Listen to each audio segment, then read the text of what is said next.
One. Hey, this is Carmine Appice here, and you're watching Interview with the Legends with Ray, my buddy Ray. So keep rocking. Yeah, you know me from Rod Stewart, Vanilla Fudge, Cactus, BBA, blah, blah, blah. Hey guys, hello once again. I'm Ray Shesho. Welcome to another edition of Interviewing the Legends, brought to you by the Rockstar Chronicles Series 1, my new book featuring over 45 intimate conversations with the greatest music legends the world will ever know. It's available now at bookbaby.com and amazon.com. As drummer for Vanilla Fudge, Carmine Appice set the grooves for the groundbreaking band's 1967 psychedelic tape, inadvertently inventing stoner rock in the process. The Fudge had no precedent. The band was totally unique. No rock group up until that point had so much stretched out, well-known pop tunes like the Beatles, Eleanor Rigby and Ticket to Ride, Curtis Mayfield's People Get Ready, Sonny Cher's Bang Bang, Rod Argent, who we had on the show recently, She's Not There, and most famously, the Supremes Motown classic, You Keep Me Hanging On, to such hippie heights. Their debut album still stands today as a hard rock classic. Vanilla Fudge went on to tour with Jimi Hendrix, Cream, and even Zeppelin as an opening act. One of the premier showmen in rock, Appice became known worldwide for his astonishing live performances, in addition to becoming a highly sought-after session drummer, recording with countless artists throughout his career. In '76, he joined Rod Stewart's band, touring, recording, and writing two of Stewart's biggest hits, Do You Think I'm Sexy and Young Turks. Carmine played on a Pink Floyd record, Momentary Lapse of Reason, and formed Blue Murder with Whitesnake's John Sykes and the Firm's Tony Franklin. In the early 90s, he pounded away soul style for the Edgar Winter Group. As an educator, Carmine was the first to legitimize rock drumming with his landmark book, The Realistic Rock Drum Method, selling over 400,000 copies, now in video format. He was the first rock drummer and rock musician to conduct instructional clinics and symposiums around the world. Please welcome legendary drummer, songwriter, singer, best known for his associations with Vanilla Fudge, Cactus, the power trio of Beck, Bogert, and Appice, Rod Stewart, King Cobra, and Blue Murder. Is there anybody more? Gosh. Carmine Appice, and also Fernando Perdomo also joins us on Interviewing the Legends. Hello, guys. Hey, dude. Hey. And that project is called Appice Perdomo Project or app. So remember, everyone download your app now. Let me tell you, man, I'm going to talk about energy overload, but I'm also going to talk about the new one from Cactus. And okay. I gave you 10 stars for both. How's that? That's great. Yeah, that's amazing. Thank you. Fernando, your guitar playing is amazing. Yeah, let's talk to Fernando first because he's got to go into a session. No problem. Thank you, brother. Let's talk about the album. Yeah. Yeah, let's just say I've been training for this my entire life, and I'm just still pinching myself that it exists. Yeah, he's awesome. He's everyone that's heard the album that I know has not complained, but pointed out that he's a great player and he can play pretty much a lot of different styles. And my friend Susie Quattro, when she heard it, she thought that the one track I sent her, Flower Child, she thought it was. She said, "Is that who I think it is on guitar?" I said, "Who do you think it is?" She said, "Jeff Beck." I said, "No, it's not Jeff Beck. It's Fernando." She goes, "Oh my God, he's awesome." I know Susie. She's cool. Yeah, I might play on the next album. That's why I sent her something I did recently for her to hear. So I sent her that track. But nice. But you know, awesome. There are a lot of tracks that do sound very Jeff Beckish. You know. Well, he's a huge influence on all of us guitar players, but the thing that Jeff and I have in common is that we're both melody first. I mean, we could shred all over the neck, but we choose to sing with the guitar.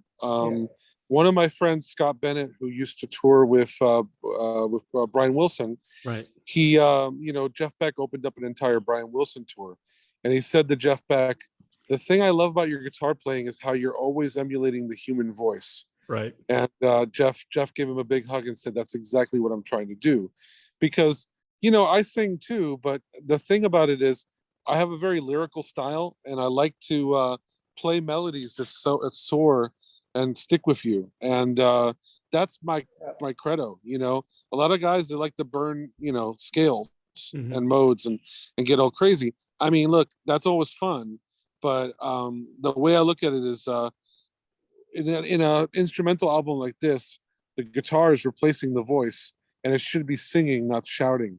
It should be, you know, it should be whispering to you at times, and it's got a lot of dynamic. It got the dynamics, and it's got the hooks, so people will remember the melodies of the hooks that we do, and it's great. Even from the very first track we did, you know, I had an instrumental track that I sent to him with a melody, and he added some of his melody and sent it back to me, and we did it. And I was very impressed with the sounds of the guitar, and not only guitar, he plays the bass and he plays the keyboard. So it's just me and him. You know, it was truly a collaborative project. It was truly a collaborative project, and the way I like to describe it is we throw the ball at each other, and it's like, okay, now you run with it. Now you run with it. Yeah. And it's a lot of fun because we've been, even though like we're generations apart, we've been really challenging each other, and we've both become better players from this, because it's like, you know, anytime you get thrown into a new situation, you have to adapt. And the timing of the project was great because Carmine had just set up his new studio with his brother Vinny, and I was sort of the guinea pig. Right. And it was really an amazing process to get Carmine's drum sound. You know, like he was working on this drum sound, trying to get it to where it's classic, and then, you know, working on editing and working on you know, him on Cubase, me on Pro Tools. So it was a learning process, but once we got in a groove, the songs kept on coming, and at this point we are about 8 songs into the second record. So you know, by this time next year we're going to have another record out, I'm sure. Yeah, that's great. Yeah. Now, who created most of these songs? I mean, was it a songwriting process, or there's three different ways this happens. Different ways, yeah. There's 3 different ways. Number 1 is Carmine sends me an idea and I run with it. Number 2, I send them an idea and we run with it. And the third, which is actually my favorite, is where Carmine sends me a drum track and I write to it, and then we end up writing together to it. But the thing about Carmine's drum tracks is him being a songwriter. Right. He plays very melodically, and I could hear all the different sections of the songs just from the drums. Because when you know, there's a lot of guys that are influenced by Carmine that could do all the fills, that could do all the bombast. But the thing about it is, Carmine knows how to place the fills so that they're exciting and that they complement the groove. Because that's the thing, is that, you know, me being a drummer myself, I'm a groove guy, I'm a meat and potatoes guy, and I've been learning a lot from Carmine about being able to place your fireworks in the right place, so that, you know, it's not just, you know, a Michael Bay movie where it's just explosion after explosion after explosion. It's more exciting. You know, Titanic would be a lot less exciting if the boat sank in the get-go. You know, it's like any disaster movie. There's got to be a build-up for the big war scene, you know. And the thing about it is, listening to his drum tracks, I could close my eyes and I could hear all the parts. So even though all he contributed is like a drum track to begin with, it's truly songwriting. Because look, the drums, sometimes people they undervalue the actual like input of a drum track, and proof is in the pudding in the rap and hip hop world, where the beat is everything. And when you hear a drum track from Carmine, you hear all the parts. So it's there's nothing more fun than getting a drum track from him, pulling out an acoustic guitar and playing along to it and going, okay, here's the verse, okay, here's the chorus, here's the bridge. And I did minimal amounts of editing, because look, you know, there was a thing in the 90s and the 2000s called acid loops, where you'd like buy a CD from Mick Fleetwood and then you could like cut it apart and turn it into a song. I didn't have to cut any of these tracks. There was the only thing I did was maybe I looped a few parts to make it longer, but really there wasn't any chopping up. It's really from start to end, Carmine's, you know, musicality on the drums led to these songs. So songs like, man, Flower Child, songs like Rocket to the Sun. Pure Ecstasy, one like of Little my Havana. favorites. Yeah. Huh? Pure Ecstasy. Pure Ecstasy, exactly. They're all amazing based on the track. drum part. Yeah. And it's really cool to be able to take a drum part with no music on it and come up with the perfect music that just like it complements the drums perfectly. And this process was so much fun that, you know, the songs where he brought in a demo or I brought in a demo, they're really cool too. But I feel like the most exciting songs on the record came directly from the drum parts. Yeah. So And yeah, you know, that really led to for me to be doing this with King Cobra. We're doing a new King Cobra record. Right. And I'm giving them drum tracks. You know, I said, instead of using a drum machine, I'll send you some drum tracks. And Paul Shortino, who just called me, has the last two King Cobra records that we did. He's got the 24-track drum tracks. So I'd say, well, get a drum track from this song, from that song, and let's write something new to it. And then I'll do new drums to it. Right. You know? That's awesome. That's awesome. Better than writing to a drum machine, you know? You know, Carmine can do anything. I mean, if he wants to pound on the drums, you know, like Pink Floyd on that track, like Dogs of War, or he can do anything. But when he fills in, like you say, on the important parts of a tune, it reminds me of Ringo with the Beatles. You know, how Ringo did it, you know? Yeah. You know, there's a record the record that made me rediscover my love of Carmine Appice is a record by Eric Carmen called Tonight You're Mine. Right. That record is a record that I just randomly picked up one day and I put it on and I'm like, who the F is drumming? You can say it here. I don't care. Who's that motherfucker on the drums? I could tell that it was because he, like, Eric Carmen used Nigel Olsson on a bunch of stuff. Right. He Rick Schlosser, and they're all great drummers. But when I put on this record, this was kicking my ass. And then I looked at the credits, and there's Carmine. And actually, when we hung out, we went to lunch. I put on the record, and Carmine hadn't heard it since it came out. And he was really impressed. He was like, wow, this is really good. You know, and again, Eric Carmen is as far away from Ozzy Osbourne and and then I toured with Eric in Japan. I mean, he's an incredible... Tom Peterson, Eric, Dwayne Hitchings, and myself, and we played the Budokan and with Rick Derringer. Cranberries. And we all played. I mean, me playing all by myself. Oh, the Raspberries. Eric was drunk as a skunk that night. He almost fell off the piano seat, you know. Well, Eric is one of those guys that doesn't get enough credit, and he's known for the power ballad. He's known for All by Myself, but for every All by Myself, there's Hurts Too Much. There's so many songs that are just like absolutely incredible. Ships Against the Current. I'm a huge fan, but I started really digging into Carmine, and then one day, this is actually answering a question that everybody else asked. Right? How the hell did we meet? Well, it's very simple. We got to blame Mark Zuckerberg and Facebook. Really? I decided to post one day because I was working on some music that was a little heavier than I'm used to. And I was like, man, I really would love to work with Carmine Appice. Does anybody know him? And less than 5 minutes later, I got a text from Dana Dowd, Tom Dowd's daughter. And she says, I'm going to call Carmine. Expect a call from him. I'm like, really? And I get a call from Carmine and I hear that voice for the first time. And he says, you know, I don't usually, this is actually great. This is the exact quote from Carmine. He said, you know, I don't usually work with any old Joe Schmo, but if Tommy Dowd's daughter says, check him out, I'm checking you out. And that began this journey. That began this journey. And next thing you know, we did Thunder. Then we started doing a song a week, 2 songs a week, and this was our quarantine, you know. And you know what's funny is that we didn't even meet. Yeah, finish your. I want to say something. We didn't even meet until maybe we were like halfway through the record, and that's when we first met. Yeah. Well, we had met a long time ago at NAMM, but you know what that means. I won't forget about that. But you know, for me, the interesting thing which led me to send him drum tracks was we did Little Havana, which was like kind of a Latin vibe to it, like a heavy rock Latin vibe. Yeah. That I played I thought I played it pretty good. Then when I was done, I said, you know what? I feel it needs to go somewhere else. I did a drum roll, and then I did this really fast shuffle, you know, just drums. And I had accents in it and stuff. And I said to Fernando, look, I did an addition to this. So maybe you can play to it and see if you come up with something. Yeah. And he did. And that came what we call now Big Havana. Yeah.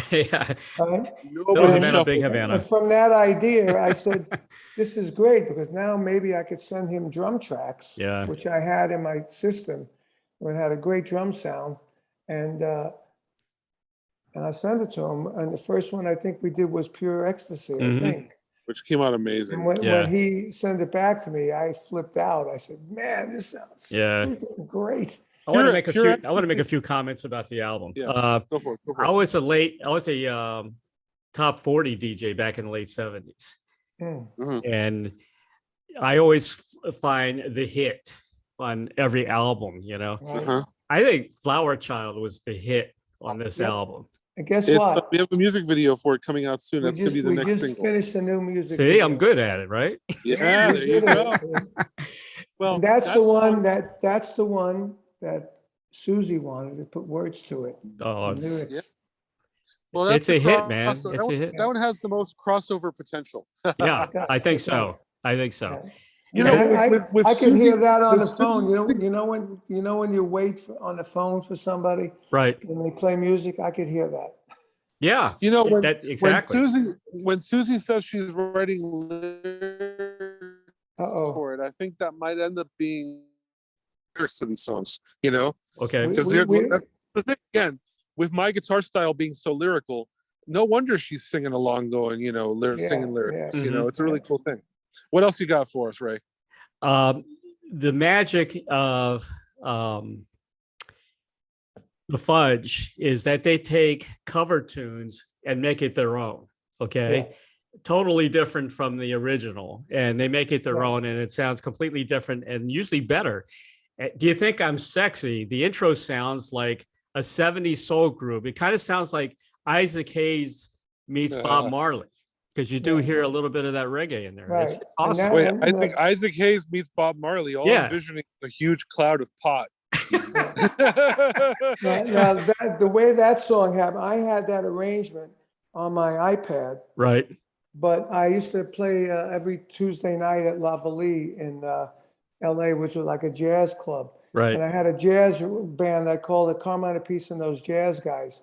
And we did a fusion reggae version of Do You Think I'm Sexy with a chick singer, you know? And I always liked it. So I put that version on my iPad, and then I told Fernando about it. So we should do this version. And he said, okay. And then he said, well, I'm working on Maybe I'm Amazed, you know? And I said, well, great. I'll love to play on that. And then we started talking. We said, well, let's put these big background gospel voices on that, you know? Yeah. And then when I heard the finished product on both of those albums, both of those songs, Fernando's guitar is just talking to you. Yeah. It's not like playing a lead, it's talking to you, you know? You know, and Maybe I'm Amazed, that's where I really hear the guitar singing to you. Yes. Yeah. You know? Well, that's my favorite song of all time. What happened? We lost you. Yeah, we lost Fernando. We got voice. Oh, wait, no, hold on. No. We got a nice picture of you, but we lost your video. You know what it is? There you are. I was getting a phone call, and I guess that blocked. Yeah. Okay, that's my favorite song of all time. So I know that song fronts and backs. It's like it's really truly my favorite song of all time. Maybe I'm Amazed. Yeah. So I wanted to. The original impetus was it was the 50th anniversary of McCartney. That's right. So that's before I did the Ram thing, because the 50th anniversary of Ram. So you know, I kind of wanted to get that out back in 2020, but now it came out on this, and it's fantastic. And you know, that's one thing about Paul is that, you know, you could say anything you want about his lyrics, but you can't touch, you know, his melodies. They're the best. Yeah. And that guitar solo, it happens so good, it happens twice, you know. And then the added connection was that Carmine played that with Rod Stewart every night. So exactly. You know, it's a nice full circle thing. And And I loved the gospel harmonies. I mean, Oh yeah, well I that's just loved Durga it. McBroom. Yeah, That's it's Durga beautiful. McBroom Oh, from yeah. Pink Floyd. Oh my Durga gosh. Durga joined Pink Floyd right after Momentary Lapse of Reason, Yep. and she sang every show, every big tour, and then she sang on Division Bell. And she's Mhm. one of my best friends, and she's awesome. Back to Do You Think I'm Sexy? The secret to the guitar tone on that is I used a completely 70s passe guitar rig. Really? I used a Kramer 450G with an aluminum neck, Mhm. those old heavy Koa body Kramers, and I plugged it into a Phase 100 into a Music Man amp. So basically, it's the exact combination that you hear on like I would say that it's a very similar tone to the one that Bernie Marsden got on the PAL record, you know, the Pace Pacemakers. Yeah. Tony Ashton and Lord record. So that was like one of the influences on that. And I also wanted to get kind of like a really cool like dub delay thing, so I'm using an Echoplex on that. So I'm a real gear nut. And every guitar sound you hear on this is through an amp. I don't use any fake. I'm not one of them Kemper guys. I use real guitars for everything, and I even ran the bass through amps. You know, that's my credo. I love the sound of a bass recorded through a guitar amp. So it's a lot of fun. You're amazing, Fernando. You're a Thank you. fantastic guitar player, man. I'm getting summoned back to the session. Okay. But you guys have a great time. Fernando, thank you so much for joining us, Talk man. later, brother. Appreciate it. Okay. Yeah. Much love, guys. Have a great time. You too. Take care. Bye-bye. See you later. Ciao. Some of the other tracks, I heard Prague, Carmine. I heard like on Starstream. Heard a little bit of Mahavishnu there, and of course Jeff Beck, and the Triumph. I also heard a little bit of Prague in that as well. Well, because that's what I've always been into. You know, really? I mean, when I was with BBA, I used to listen to Mahavishnu and Billy Cobham, and I got Jeff Beck listening to that stuff. And I was actually on Blow by Blow, and we couldn't work out a deal. I couldn't. I worked with George Martin. I worked on some of the songs that made it there. I worked on some of the songs that didn't make it. But, you know, I was with Jeff for 3 months doing that record, and playing in the afternoon. I would rehearse with Jeff, and at night I'd play with this guy Ray Gomez. I played with Stanley Clark, and Rick Gretsch from the Traffic and all that. And we used to play, you know, progressive rock stuff as well, jazz rock. So I was well into it that whole time. I'm totally into it. All over my guitars use, you know, it's more like heavy, you know, grungy metal, prog, with lots of time signatures. I've always been into that stuff. Even Vanilla Fudge, some of our stuff was timing. But with this album, it was interesting because, for instance, I don't have the title in front of me. I think it was, maybe it's Triumph. Maybe it is Triumph. Yeah, it is Triumph. It's Triumph. Fernando gave me the track in 6/8. Right. You know, down, down, down, down, down, 4, 5, 6, down. And I said, well, I just don't want to play it like that. So I played it in 4/4 over the top. Right, down, down, down, down, down, down. Yeah. So every other bar, the backbeat turns around to the 1 and 3, to the 2 and 4, 1 and 3, 2, and that's the concept. And then it goes into a bar of 7, a sequence of 7. And whenever he sent me stuff, I would always say to him, let's change this to 7. Let's get it out of 4. Like Starstream, it was in 4. I turned it into 6/4. You know, I always try to make it really progressive and interesting, so it's not just straight ahead blah, you know? Yeah, exactly. That's an incredible album, man. And then of course you got the power rockers. You know, you got Thunder. Yep. You've got Blown Speaker Boogie. I love that title. Isn't that funny? That's Fernando's, because he blew a speaker while he was doing that. That's funny. On something. I can't remember if it was a speaker in the computer speaker, you know, from the studio, or a guitar speaker. That's funny. Yeah. I got to ask you, you were talking about Jeff Beck, Blow by. Did you play on Diamond Dust? No, I didn't. You didn't play on that? I originally played on Scatterbrain. Right. You know what I mean?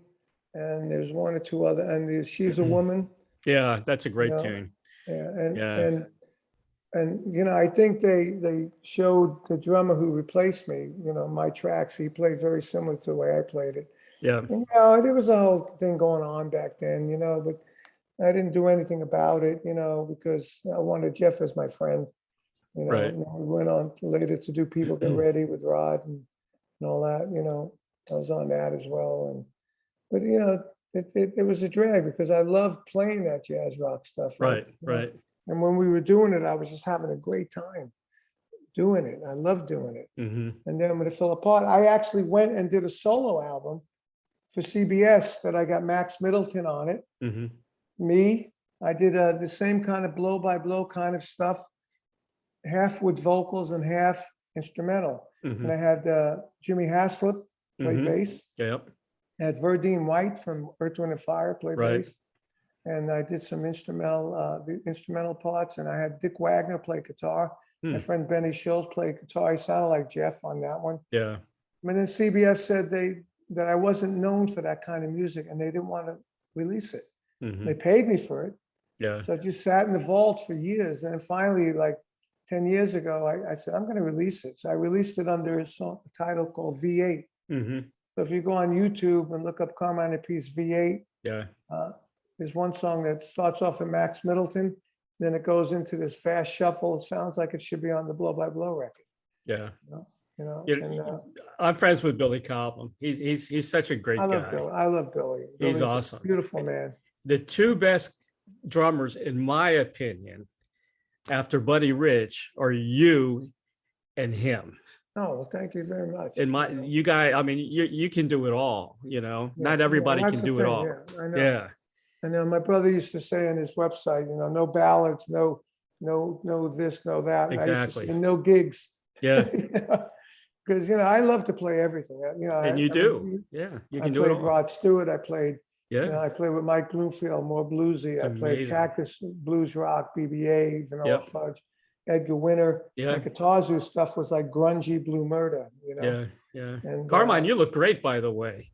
Thank you. I like the white hair. Yeah, me too. I mean, everybody says you look like an actor now. I should be in a mafia. You do. movie. You look a little mafioso, Yeah, I do. So, and like Neil Slazow, we had him on my show last night, Hanging the Bang. And when I was talking to him yesterday, I sent him a new picture that Mark Weiss actually did, and he said, "Man, you look good." He said, "Is that all touched up on your face?" I said, "No." He goes, Your forehead's not touched up? I said, no, I don't have any wrinkles in my forehead. No, you look great. Yeah, so I'm feeling good. Everybody likes it. Yeah. My wife, Leslie Gold, the radio chick, she loves it. Yeah. She loves it. She's and everybody says you look younger. I said, You do look younger. How could you look younger with gray hair? I don't know how it's possible, but you do. Here she is, the legend. The radio chick. Radio chick just walked in. Yeah, awesome. So we had, so I'm enjoying the new look, and I just did some new pictures. I got a Guitar Zoo's 25th anniversary box set coming out, and we're doing some new photos to include in it with my autograph on it, with the logo, and and I've been getting the new look out every week on Hanging and Banging, and different other things, and now I'm starting to play gigs, which is good, I got to mention Cactus. It's Yes. not getting enough new Cactus promo. record. Oh, that's get zero promo. That's why I'm mentioning it. It's fantastic. Okay. Great record. It's probably one of the best Cactus It's the albums I've best ever heard. I say it's the best Cactus Yeah. record I've ever done. I don't get it. Great. I don't either. I don't know what, other than COVID, but I do get in a way, we're using a different PR guy to do this one Right. with Cleopatra than we did with that one. So we're going to release Papa's Like a Rolling Stone as a Oh my video. gosh. Now, What a because version of that tune. Paul Warren played on the original. I know. That's why we I did it. saw that. We started doing it live just for fun. Yeah. And the audience loved it, so we went in the studio and we recorded it. These tunes must be heard live, I agree. We got 3 Yeah. gigs coming up, and they're going to be heard live. So it's all good. I want to mention some of the guys on the album. But Jimmy is it Kunis or Coons? Jimmy Coons. Yeah. Coons. He's the voice. Yeah. Of course, Paul Warren, who did a lot of songs for Hits Hill. Yeah. And his first recording was Papa Was a Rolling Stone with the Temptations. Yeah. Randy Pratt, harmonica, and James Caputo. James Caputo, on who bass, plays with and of me course and Vinny. you. He plays with me and Vinny in Drum Wars show. Yeah. And James is awesome. And what's great about him, he has his long hair. And when Mhm. he plays, it all goes in front of his face. He looks like President, you know? But he's a tremendous player and a really good personality live. Everyone needs to get this album, man. You without know, a doubt. some of the other tunes, I heard some Zeppelin and Primitive Thought. Yep. Yeah. Yeah. And Tightrope. Tightrope. Another good one. Another good one. Some blues tracks, Poison in Yeah. Paradise. Yep. Some great harmonica, Third Time Gone. Yep. Right? hmm Yeah. Preaching Woman, Man, Blues. Yeah. Wow. Yeah. That's a crazy one. This and then is an the incredible last album. two on the end, Mhm. which we I don't even remember the titles of them. Headed for a like- Fall. No, not those two. The ones before that. Um, Oh, those two. The bonus track. Jimmy Right. Coons didn't have time to sing and write that, so we had Right. Phil Narrow, who passed away now. You Mm. know, he sang on it, and with McCarty, and McCarty's on those last two tracks. you Yeah. know. And it's pretty awesome. But the ones before that, they were like a big production number. Suite 1 and 2, Everlong, Yeah, All the yeah, Madmen. yeah. Yeah. Those were really wild. Those were Paul Warren's babies. Yeah. You know, and they were really, really good. Elevation was a good tune too. Good funky. Elevation was funky the tune. last thing we did. We recorded. and It was something I wrote. I wrote the riff and the groove to that, Mhm. and I've had that for years. And I just said, "Well, we need one more song." Paul goes, "Anybody have any ideas?" I said, "Look, I got this one." I had it on my computer. I said, "What do you think?" He said, "Let's do it." So we did it. We fixed it a little bit, and it came out great. And everybody loves it. Yeah. Yeah. Great album, man. Great album. I know. And how's Jim McCarty doing, by the way? He's good. He just Yeah? sent me a CD he's doing of acoustic guitar blues Okay. instrumental. And he says, Huh. "I'm not using a pick. I'm just using my fingers." So he has a little recording thing in his house, and it sounds pretty cool. you know, Yeah. But he just does gigs around Detroit area. He doesn't want to travel anymore. Right. That's why he's not playing with Cactus anymore. Yeah. And I'm just trying to keep the legacy going, Yeah. And it's not easy, It's not easy. And you Not got Vanilla easy. Fudge going on. You got all kinds of Well, stuff not happening. because of that, because, like you release a great album and nobody hears it. It's a shame. I'm going to promote the hell of it, man. Well, good, thank you. And it's I free. appreciate that. I'm free. Yeah, do it. You Well, know, we're gonna re-promote it when we release the next video. you got a great voice. Why don't you sing more? I don't know, it's Yeah. hard to sing and play live, Yeah. but, I just wrote some Christian songs actually, and Mhm. I sang the lead and the harmonies, and I wrote two of them myself, lyrics and everything. Right. And then I wrote one with a guitar player from the church I go to here, Mhm. and this chick, Lisa G, that I'm producing. She's got a great melody and great lyrics. But I tried singing. I said, you know what? I got the guy from the church. Yeah. Singing from church is amazing. I don't, I got an okay voice, but I like amazing voices. Right, I like right. great Yeah. voices. Yeah. I like great voice. Like the guy that's replacing Jimmy Coons is he doesn't want to go on the road Mhm. with COVID. This Mhm. guy Dan Schaefer is from Nashville. He sang with what's his name, the drummer from Skinner, Oh, okay. Yeah. Yeah. Artemis Pyle Band. Yeah. This guy's a tremendous singer. He sounds like Paul Yeah. Rogers. His pitch is perfect. Right. So he's going to replace Jimmy Coons for these 3 shows. But, Hmm. it's like I could have blown him out. Mhm. But, Cactus needs the name to be out there. Yeah. I didn't want to blow him out. So we're going to rehearse 2 days before the first gig, and then do the Arcata Theater, and then do a Reggie's in Chicago, and then do the Wildley Theater in Southern Illinois. And they're going to be 3 good shows, and and I want to keep the legacy going. Otherwise it's really a hassle, man. Yeah. You know. All the reviews I read about the Cactus album have been great. I know, I but don't get it. It needed more of these, and we didn't get more of these. Yeah. Now we're using John to do this, Right. because I saw what happened with the Cactus album. I didn't want the same thing to happen to this album, and John's doing a great job. Yeah. I'm doing good. 3 or 4 of these a day. Yeah. And Fernando's doing some, and he's doing a great job. At least people are getting to hear the album and know about it. John's awesome. We Yeah. go back. Yeah, me I've done too. a lot of stuff. And I talked to him. I said, I'd like to get you to do the Energy Overload album, Mhm. Cleopatra. He said, well, tell Brian, the owner. So I told Brian. He said, okay, I'm in. Yeah. So, Same thing's okay. happening with my book, Rockstar Chronicles. Series 1, I did 45 interviews. Yeah. And a lot of these guys have passed on, like Johnny Winter, and I mean, all legends, Ian Anderson, and the list goes on. I'm going to include you in series 2, by the way. Right. Okay. And it's tough. PR is very, very difficult. Especially everybody's doing books now. My book had a problem. Really? It was 4 years ago. Originally it was on VH1 Books, which was going to be a big book deal. Yeah, exactly. I got a big book deal in advance and everything. Yep. And then they gave me the writer that wrote Nikki Sixx's book that was sold 1 million copies. Yeah. And then we started writing. A year later, it was done, and VH1 Books went out of business. God. They closed. So they gave me my advance, and now I'm stuck with a book with no deal.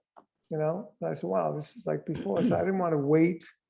So I settled for a deal with a smaller book company. Right. And we went out, we maybe did 10,000 copies. Yeah. But I've been writing this book and planning this book for 20 years. Yeah, I know. And I wanted it to get on the New York bestseller list. It didn't do that, but it sold 10,000 all in. I'm actually getting some royalties. In Europe, we got another company. They did nothing for the book. Yeah. We got a small advance, didn't even recoup anything. I mean, I think my statement for the last quarter was 6 months was $4. That I owed them, that I paid back. Yeah. So, but I'm trying to do this next book called Guitar Zeus, the book. Mm-hmm. And I had this guy that's doing the new Led Zeppelin book, and he said he wants to do it with me. So he's writing a Led Zeppelin book. So when I'm done with that, then we can start on this. And he said, I'll get the book deal. I said, okay, but now he's kind of disappeared for the last month. But, unbelievable. I went through Book Baby. You have CD Baby, Book Baby. Yeah. Oh, okay. Yeah, that's printing it yourself, basically. Yeah, pretty much. Yeah, so I didn't do that. I wanted a company, Right. I wanted to do in stores, which I did.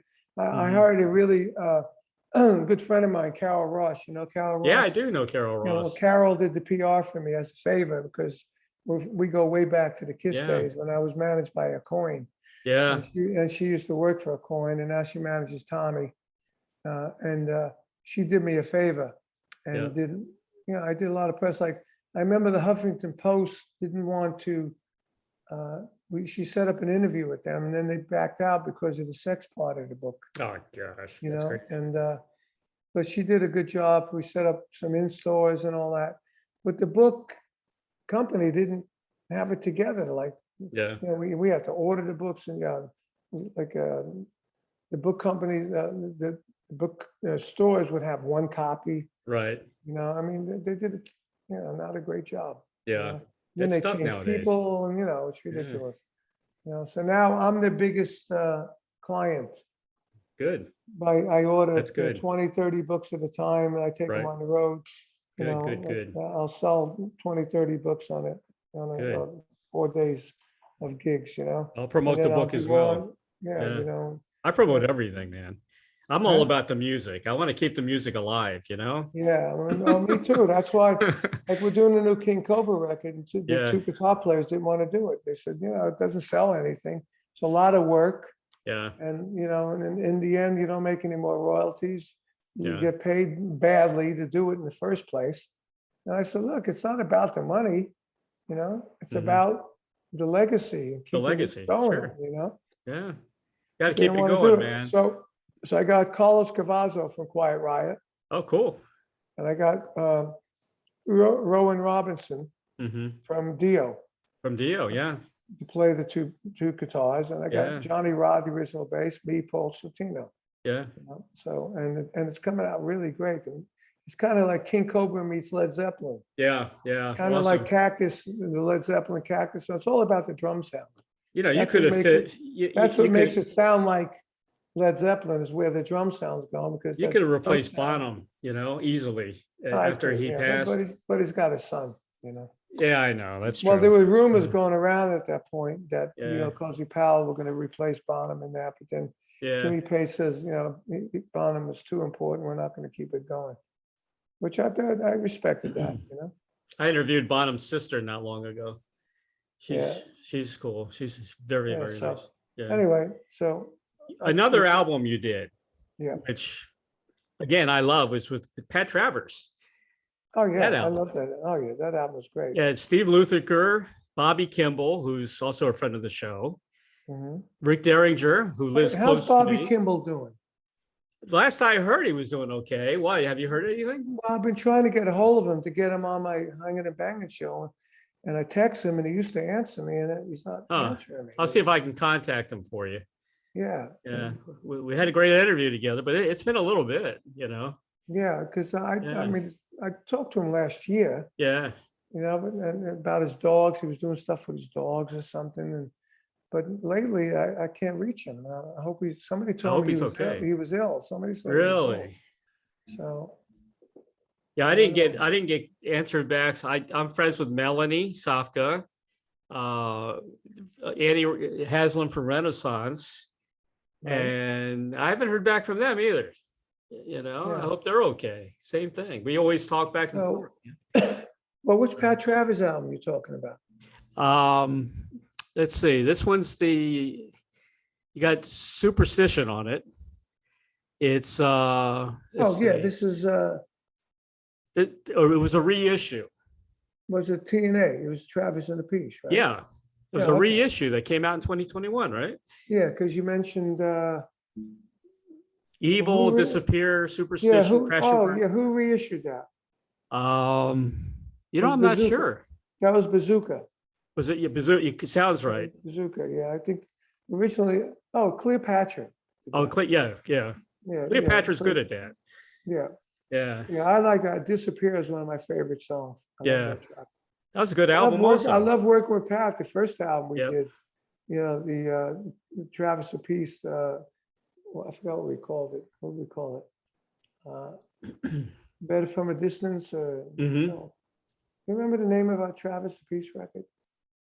First one. Takes a lot of balls. Takes a Right, lot of right. balls. And then we reissued it with 2 bonus tracks Right. on Cleopatra and just call it the Balls album. Right? That's But great. I love that record. I love playing with Pat. And we did 2 records. We did a DVD. We did gigs. It was great. And then, you know, kind of Yeah. then the business got weird, and I all know. the Spotify COVID and all crap. that stuff. And well, not even COVID, but Yeah. the Spotify and Yeah. the DVDs weren't selling anymore. And then, you know, we lost the deal. We didn't lose the deal. We left the deal with FPV, which they never paid any royalties. Mhm. You know, and we got a decent budget out of it. We made some money, but then Pat hooked Pat up with Bruce Pilato, who's our manager. Right. He manages Cactus. He manages Pat, and Yeah, I know Pat Bruce. yeah, and then Pat started doing his own thing, Mhm. you know, more, and you know, we never hooked up. But I love Pat. We always talk to each other. He's a great guy. It's a great album. He's Yeah. one of the only guitar players that's not weird. You know? Are you saying that too Seriously. about Fernando? No, Fernando's okay, but Oh, okay. Fernando's He's not a Cuban. He's got to name be yet. good. Yeah. Fernando's not a name yet. Let's wait for I him to know. be successful. Yeah. You know, Yeah. But I mean, like a name guitar player, all the other name guitar players. You name one, pick one. You know, and Yeah, John they're usually McLaughlin. Weird. Who? John Well, McLaughlin. I don't know John that well. But is he weird? Yeah, a little bit. Yeah. I mean, Yeah. name Nice them guy, all. though.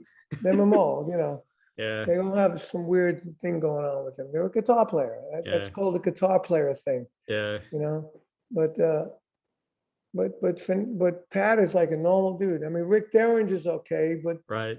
Rick gets a little weird. Yeah. You know? Yeah. I He love lives Rick. close to me. Yeah, I saw love him at Rick. Macy's not long ago. Yeah. He asked me if I would do some Christian gigs, and I Yeah. said definitely. Yeah. But I put him on my Christian song, but he didn't play. It sounded like he just threw it together. Right. Right. So I used Fernando. Yeah. He played on 2 of them out of 3. How about a drum wars between you and Billy Cobham? I don't know. That would be interesting. Well, Wouldn't it? there's a new song out. Did you hear this song? It's called Drum Together. Drum Together. Look at it online Okay. on YouTube. Okay. You got Ringo counts it in, Really? and it's Come Together. And they Huh. got 100 drummers on there. Wow. Billy's on there, me, Mike Portnoy, Dave Wow. Weckl, Greg Bissonette. But you Jeez. only see rhythm, and it's the song Come Together. Huh. And they do a jazz version, a jazz solo in it. They do a funk solo in it. Then everybody plays the end, and it's like a 11-minute video. It's Mhm. all blips of drummers coming in and out. I recorded Nico McBrain here at my studio because I needed a studio for him to do it at. I did mine here, and there's video and audio, and it's pretty brilliant. I got to actually. listen to that. And when I saw Yeah. mine, I did mine with 4 cameras. They only use 1 camera. Yeah. And it would have made it a lot easier if they would have told me to use 1 camera. But and then when it went by, I had my new gray hair, Mhm. and I didn't even notice it was me. I had to go back. Oh, that was me. That's funny.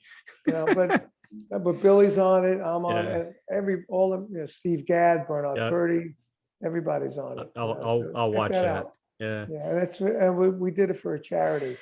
Any money that's made by it, they did it so to direct a link to the charity so people Right. would buy the Cool. charity. So it's pretty cool. I got a But I lot of love Billy.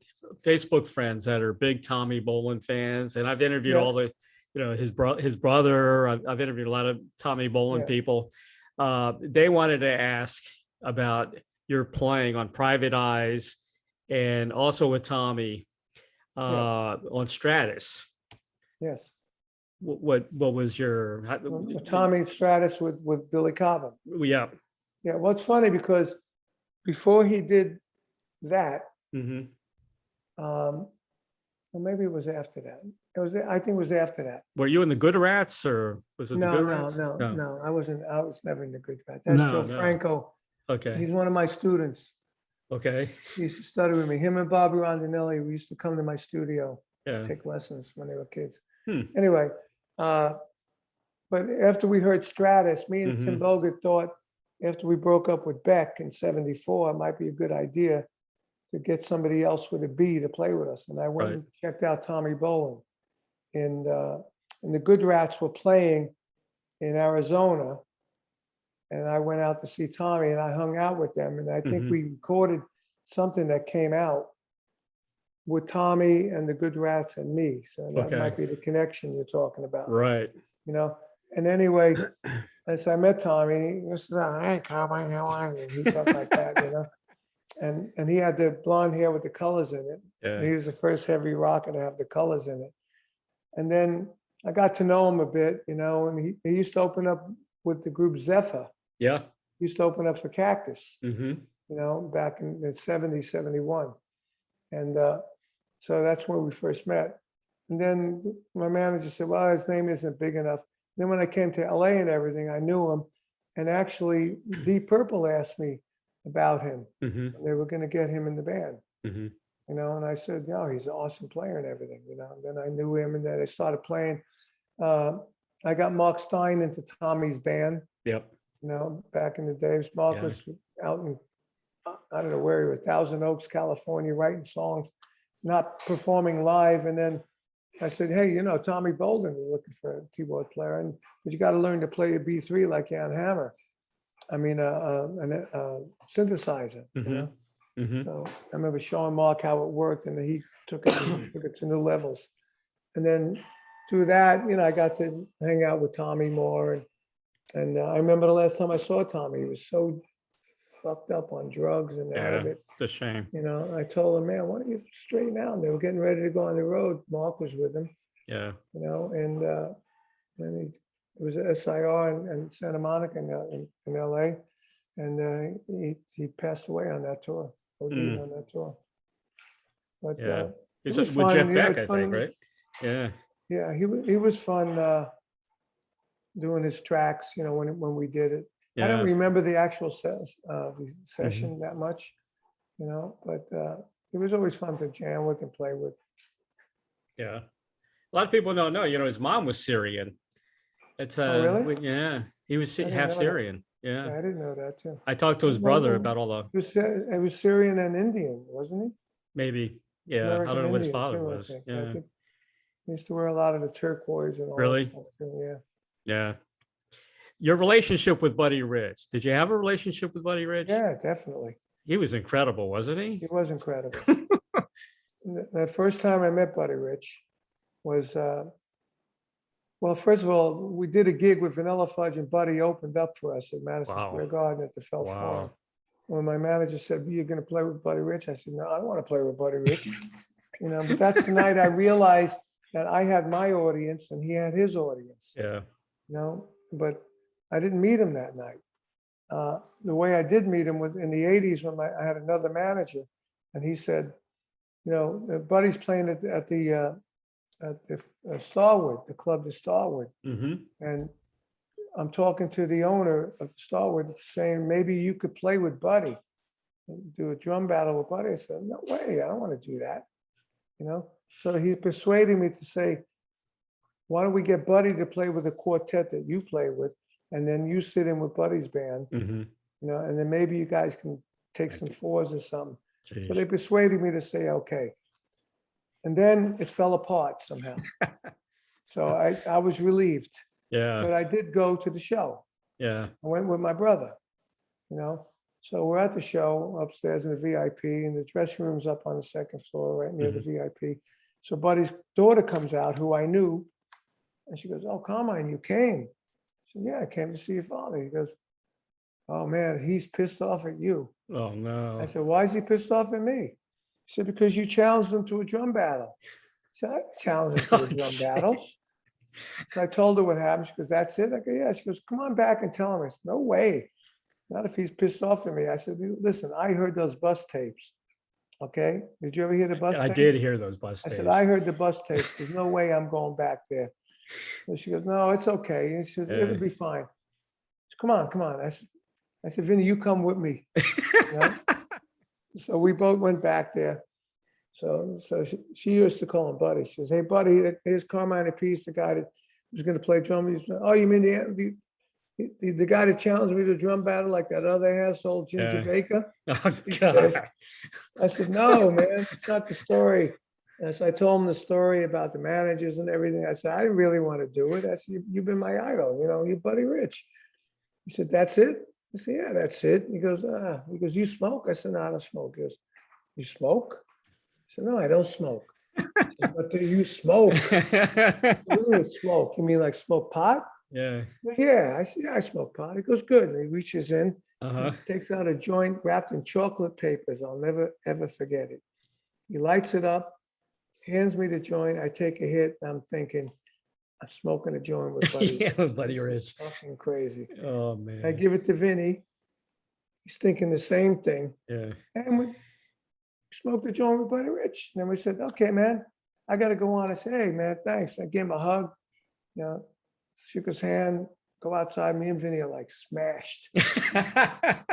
And he goes on, smashed, and just proceeded to blow everybody's mind. Unbelievable. And then after that, we became friends. So my manager and his manager came up with this idea to do a direct-to-disc, Carmine Appice and Buddy Rich, that idea that we were going to do there. Right. Let him play with a quartet of mine and me play with his band. And Stanley Clarke was going to produce it. Oh my gosh. It was a great cool. concept, but Yeah. between all the schedules, we couldn't Yeah. get it together. So then me and Buddy just became friends. And then Buddy was a Synsonic endorser, spokesperson, and I saw him doing it. He said, "You should do it." So I called up my manager.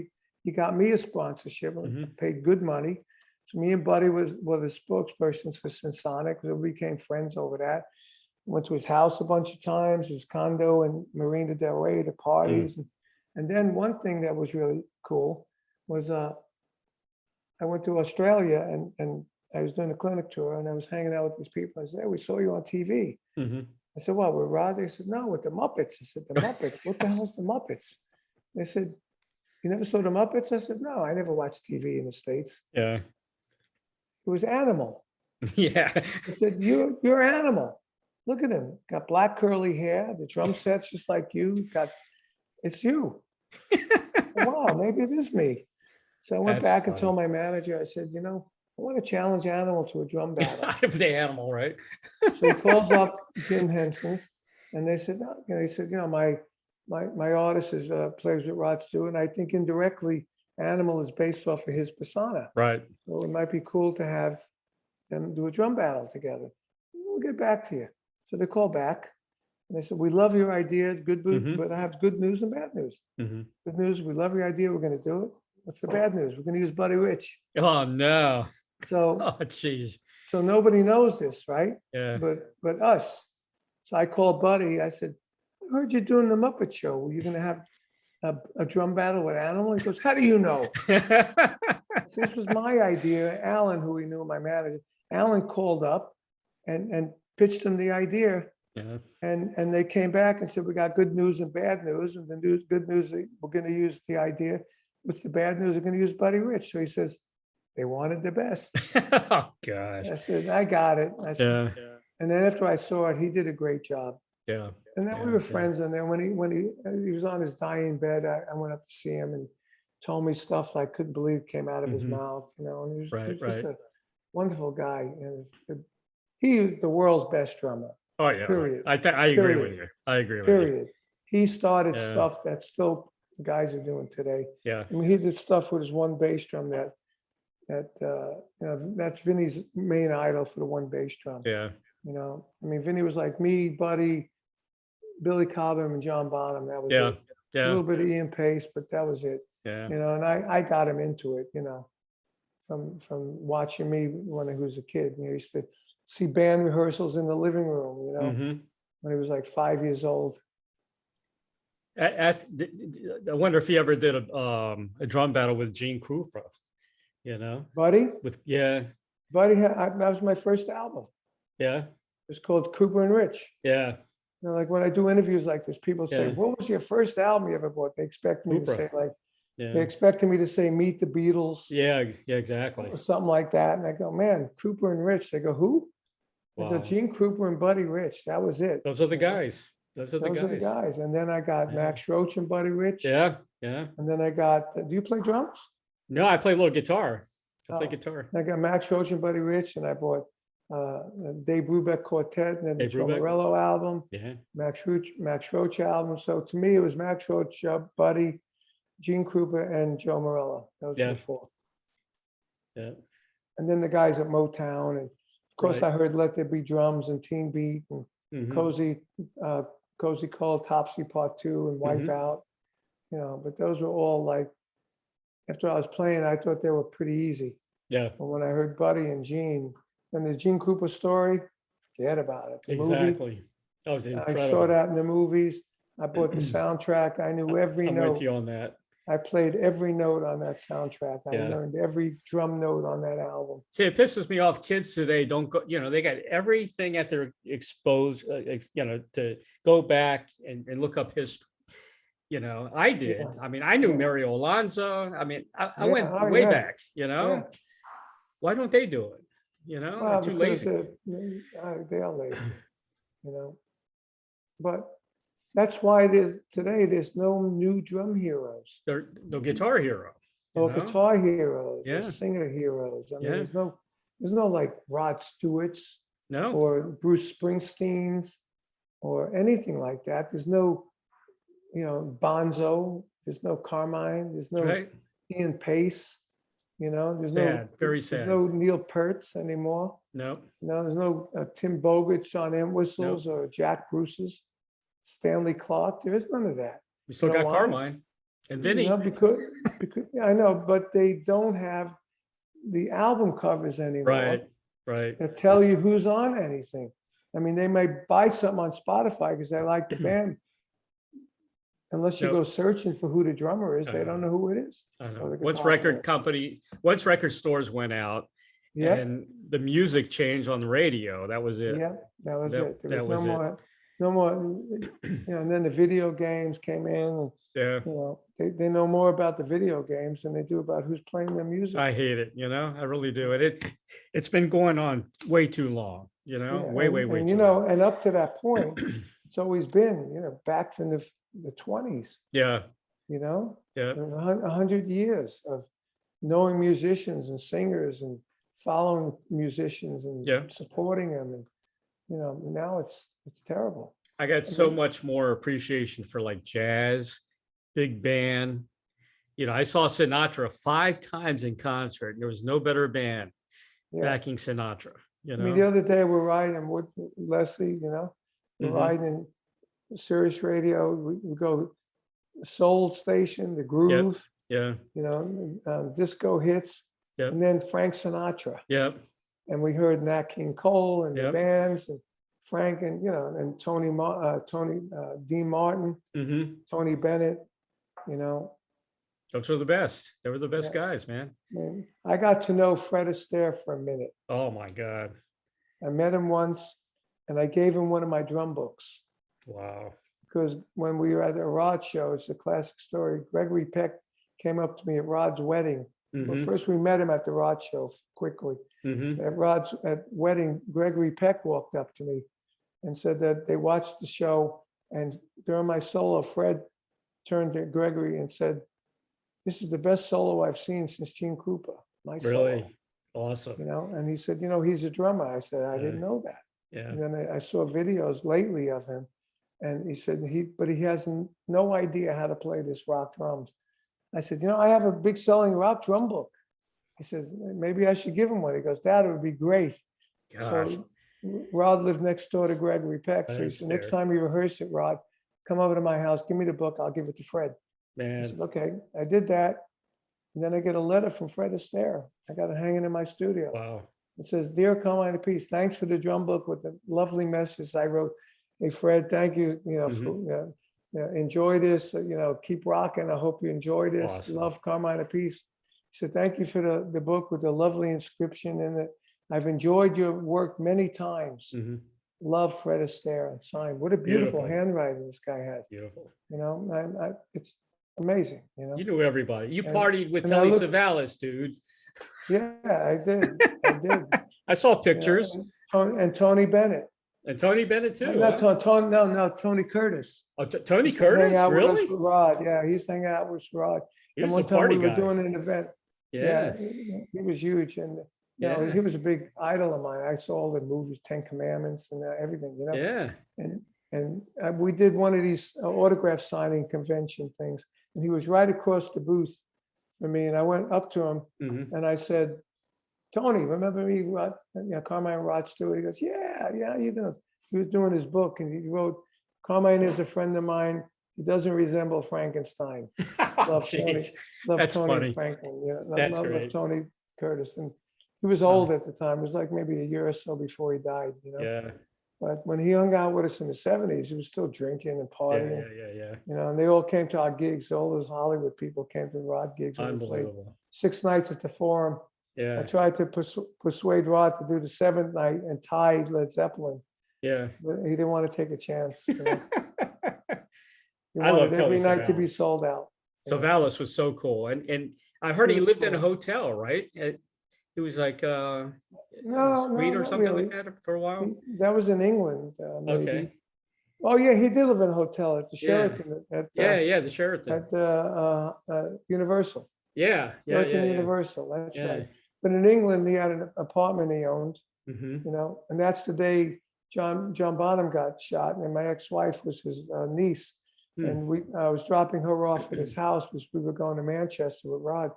And I said to Telly Savalas, a stupid thing. I said, John Lennon got shot in New York. Maybe this is a job for Kojak. I said, Oh God. Oh no. stupid. Who loves your baby? Yeah, right. He was awesome. He But was we so used to cool. go out with him, and we used to go Yeah. to the Playboy Yeah. mansion and to the casino, hang out with him. We loved all that stuff. He was a good guy. I love your life, man. Yeah, and I did Yeah. have a good life, My claim to fame from the oldies guys, I knew James Mason. Remember James Mason, Captain Nemo? Yes, yes. Him. He was a client of mine. And I hung out with Ted Williams for like 2 or 3 hours selling him stuff. Yeah, I just found out the wife of my manager with Vanilla Fudge, just passed away at the beginning of COVID. Oh, man. And, I always try to stay in touch with Yeah. that family. And then Mhm. a few years ago, they stopped communicating, but Yeah. I just found out in a text that she passed away. That's Yeah, that's a she was good shame. lady. Yeah. I got to ask you about Vanilla Fudge. Anything new on the horizon with new music or What, didn't you hear the new one? which one? Stop in the Name of Love? Oh, yeah, the single. Yeah. Yeah. That was incredible. Well, I love it. That's the newest one. Yeah. But this guy that just texted me Mhm. just found from my old manager's family a video that we did Right. back in 1968. It was sort of like, remember the Hard Day's Night with the Beatles? I was just running around. Yeah. Like Oh, lunatics? yeah. It was a video like that in Love different that. situations, running around, but it's in color, Okay. and like he sent me a picture of me in a rowboat with Tim Bogan, and Tim is eating Vanilla Fudge ice cream. It's just That's a picture. great. So, That's great. but that's the video I wanted to use for the Stop in the Name of Love video that we Yeah. did. So he found it, and he's getting permission from our manager's son, Mhm. who has possession. I have this video somewhere. I Okay. don't know where it is. Right. It's in a box somewhere when I moved from California to Connecticut to Florida. Right. I couldn't find it, so we redid the video that we used. Yeah. But once he okays it, I'm going to get that video set to Stop in the Name of Love music, and re-release it again Yeah. as another video. And again, you turn that song into your own, Yeah, we did. Yeah. It's We were fantastic. going to do a whole album with that stuff. Yeah. Supreme Fudge was going to be called. That would be awesome. And then we did the first track in December Yeah. of 2019. I got Tim on it. Yep. And we were going to go in the studio after that and do more. And then Good. COVID hit, and that was Yeah. the end of that. Get Diana Ross. And, Sing on the and album. then Mark Stein still, thank God, he still sings amazing. Yeah, he does. When that single came out, I did a radio thing, and they played Hanging On. They played the new one. Yeah. And I said, listen to this guy's voice. Yeah. It's 55 years later, he still sounds the same. He still looks good too. I had Mark on the show. He's a good guy. He really Yeah, he's is. a good guy. Yeah. Yeah. So, I mean, we all have our health Yeah. issues, but I they're know. not So affecting do our I. talent. I was in the but- hospital recently. For what? Myself. I don't know. I developed blood around my heart, and they had to drain that, and they had to drain my Wow. lung out of nowhere. Wow. Yeah, 8 days in the hospital, man. It Wow. sucked. You ain't got a gray hair on your head or in your mustache. There's a few. There's a few. Or in the mustache. Yeah. I'm hanging in there. I know the mustache. I stopped using that stuff. Yeah. You know the mustache, right? Yeah. Or else it'll be all white. I Carmine, put a- here's your- I put a little bit on there. Yeah. Here's your final question. Okay. I always ask you this question. I ask everybody. I get interesting answers. If you had a Field of Dreams wish to perform or collaborate with anyone from the past or present, who would that be?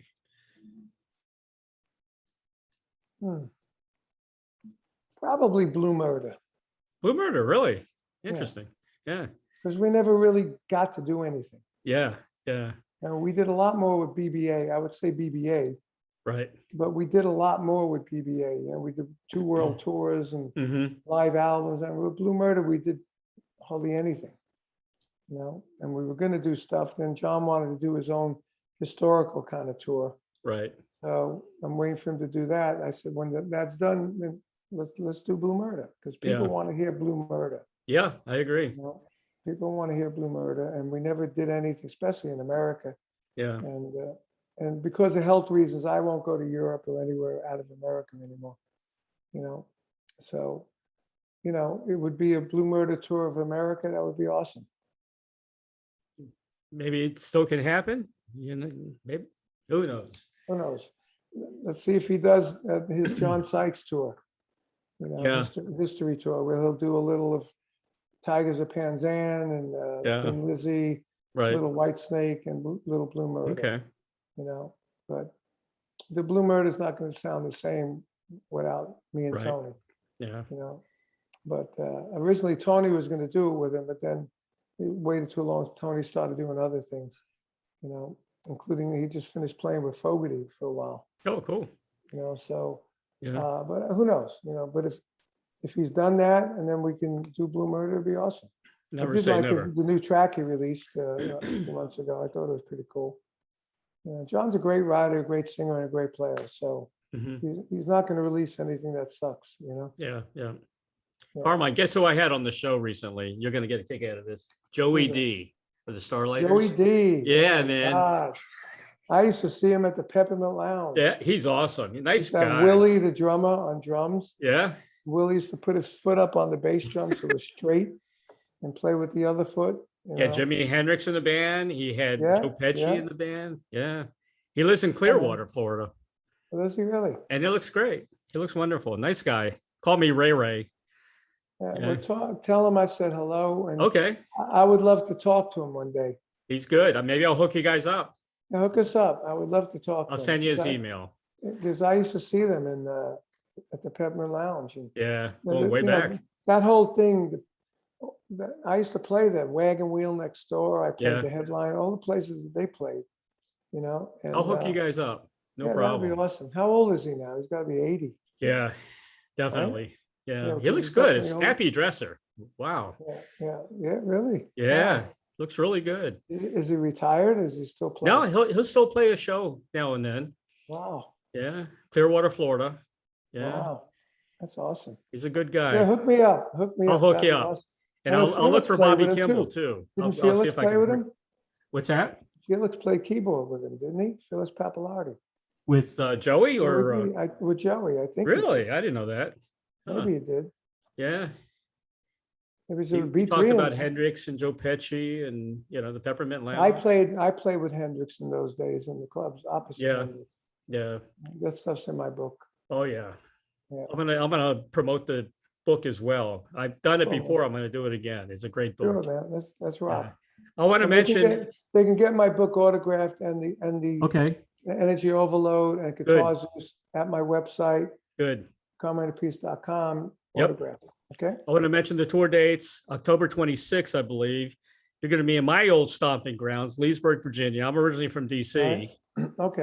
October 27th, Warrendale, Pennsylvania. This is Vanilla Fudge. October 29th, Riverhead, New York. Sugarloaf, October 30th. And then Cactus comes. And we also got the Keswick Theater on the 31st. Which is not, you're reading on my website? Where you reading? Yes.